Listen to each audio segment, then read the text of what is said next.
नमस्कार साथियों, गायत्री एकेडमी में आप सभी का स्वागत है। यूपी ट्रिपल एस सी आईटर एग्ज़ाम जो कि 5 जनवरी 2025 को प्रस्तावित है, उसी के एक एक टॉपिक हम लोग डिस्कस कर रहे हैं। तो आज जर्नल टॉपिक लिए हुए हैं, ठीक है। तो चलिए देखते हैं। वर्तमान युग में व्यापार में प्रतिदिन बड़ी संख्या में लेन देन होते हैं। सीमित स्मरण शक्ति के कारण यह आवश्यक होता है कि लेन देनों के तुरंत बाद इनकी संपूर्ण सूचना पूर्ण रूप से पुस्तकों में दर्ज कर ली जाए। लेखाकर्म का प्रथम चरण हो लेन देनों को जर्नल रोजनामचा में अंकित करना होता है, जो कि लेखा प्रविष्टि की प्रारंभिक पुस्तक होती है। जैसा कि हम पिछले वीडियो में आपको बताए थे कि अब व्यापार जो है ऑनलाइन है, तो जो है खरीदारी और सेल्स ज़्यादा होते हैं।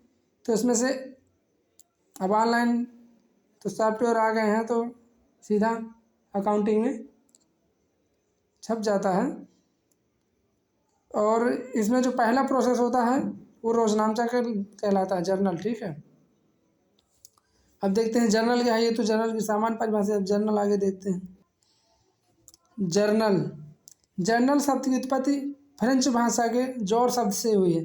ये इंपॉर्टेंट है। जर्नल शब्द की उत्पत्ति फ्रेंच भाषा के जॉर शब्द से हुई है, जिसका अर्थ दिन है, अर्थात वह पुस्तक जिसमें व्यवसाय के प्रत्येक वित्तीय लेन देन के दोनों रूपों का प्रारंभिक लेखा तारीखवार एवं क्रमानुसार किया जाता है।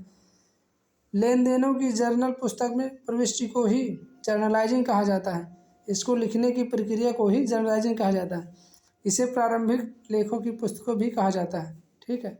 इसे प्रारंभिक लेखे की पुस्तक भी कहा जाता है।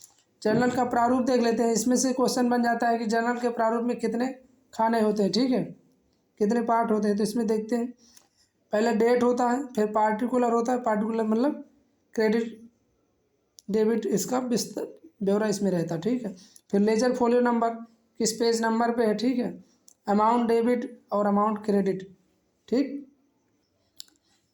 जैसे 5 अप्रैल 2024 को एक ट्रांजैक्शन हुआ, कैश अकाउंट दिया 5,000 टू राम को, cash being cash received on account, ठीक है। तो इसमें से देखो बेस 20 पेज नंबर पे है, तो इसको जब भी जरूरत होगी तो पेज नंबर देख लेंगे, लेजर फोलियो से पता चल जाता है, ठीक है। अब जर्नल के गुण। मेरिट ऑफ जर्नल प्रारंभिक लेखों की पुस्तक है। लेन देनों को काल क्रमानुसार अंकित किया जाता है। आख्यान के रूप में लेन देनों का संपूर्ण विवरण दिया जाता है। यह खाता बही बनाने में मदद करता है। जर्नल में खातों की प्रकृति स्पष्ट रूप से वर्णित होती है। प्रकृति का क्या लेन देन है, जैसे कौन सा खाता, मतलब डेबिट है, क्रेडिट है या ड्राइंग्स है, ठीक है। ये सब प्रकृति है इसकी। ये सब इसके गुण हैं जर्नल के, ठीक है। अब अगर जर्नलाइजिंग की प्रक्रिया देखते हैं, प्रोसेस ऑफ जर्नलाइजिंग, ठीक। प्रविष्ट किए जाने वाले लेन देनों की पहचान करना, लेखों में शामिल खातों की पहचान करना, खातों से संबंधित डेबिट और क्रेडिट नियमों का प्रयोग करना, लेन देनों का जर्नल से संबंधित खाने में प्रविष्टि करना, आख्यान लिखना, being wages paid in cash जैसे होता है, ठीक है। यह आवश्यक होता है कि प्रत्येक प्रविष्टि के समर्थन में वाउचर का ब्यौरा दिया जाए, ठीक है। किससे क्या लिया गया है, किसको क्या दिया गया है, इसका ब्यौरा होना चाहिए, ठीक है, पूरा डेट वाइज। अब जर्नल के लाभ देखते हैं। पुस्तकों में लेन देन की प्रविष्टि प्रतिदिन की जाती है, अतः लेन देनों के छूटने की संभावना कम रह जाती है। ये इसके लाभ है जर्नल, ठीक है। प्रविष्टि को देखकर संपूर्ण लेन देन की जानकारी प्राप्त की जा सकती है, क्योंकि प्रत्येक लेन देन में संबंधित आख्यान भी लिखा जाता है। लेन देनों की प्रविष्टि में गलती की संभावना न्यूनतम हो जाती है, क्योंकि प्रविष्टि से पहले नियमानुसार खातों का वर्गीकरण किया जाता है और डेबिट तथा क्रेडिट नियमों का अनुपालन होता है। लेन देनों की प्रविष्टि काल क्रमानुसार होती है, अतः किसी भी लेन देन को आसानी से ढूंढा जा सकता है, क्योंकि इसमें लेजर फोलियो नंबर भी होता है, ठीक है।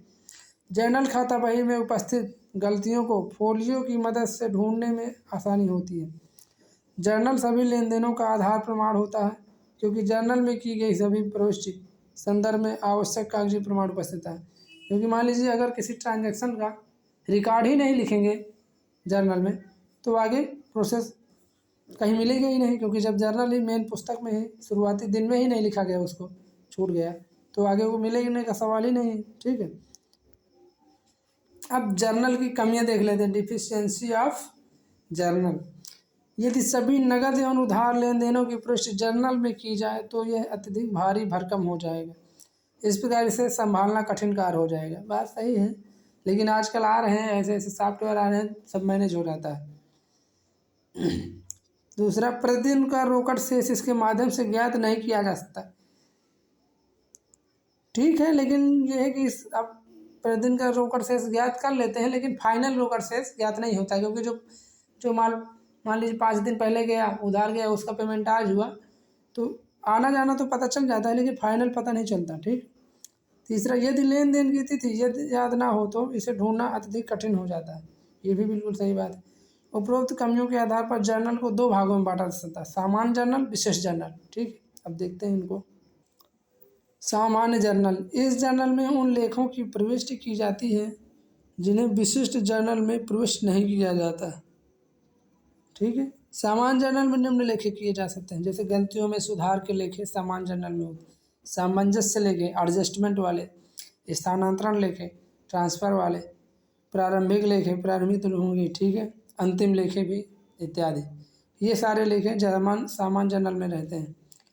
ठीक है, विशेष जर्नल, यह भी प्रारंभिक लेखों की ही पुस्तक है, परंतु इसमें विशेष लेखों को ही अंकित किया जाता है, जैसे रोकड़ पुस्तक, बैंक पुस्तक, क्रय पुस्तक, विक्रय पुस्तक, वापसी पुस्तक, विनिमय विपत्र पुस्तक इत्यादि। तो ये था आज का हमारा topic. Thank you for watching with Surendra Kumar. अगर हमारी वीडियो आपको हेल्पफुल लग रही हो तो इसे दोस्तों के साथ शेयर करें, लाइक करें और चैनल को सब्सक्राइब करें। धन्यवाद।